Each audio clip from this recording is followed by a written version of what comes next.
काम न कर बलहन के कलम रे, हर से जब रह जाइए तड़प के हम रे। काम न कर बलहन के कलम रे।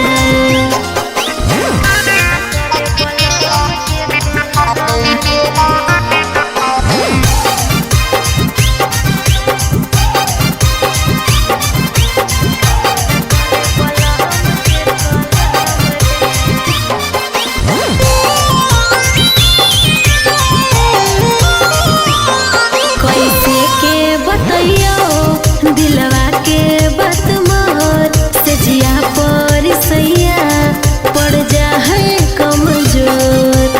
हे रे की बताइयो कैसे के बताइयो दिलवा के बात मोर से जिया पर सैया पड़ जा है कमजोर।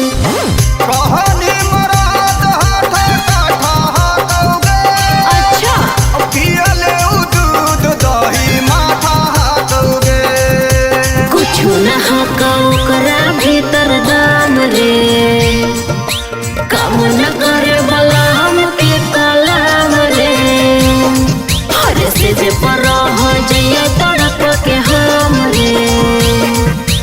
काम न करे बलहम के कलम रे।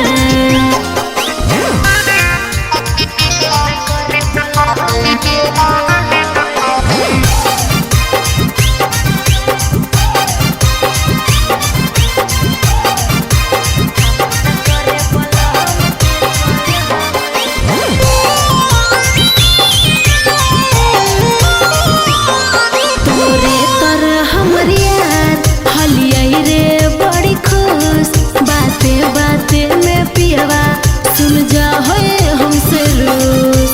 हे रे की करियो तोरे तरह हमर यार हलिया रे बड़ी खुश। बाते बाते में पियावा सुन जा हमसे रूस।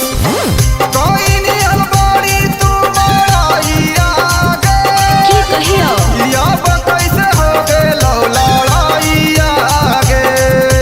बोलने में लगता है शरम रे, काम न करे बलहम के कलम रे, सिज पर हो जाइए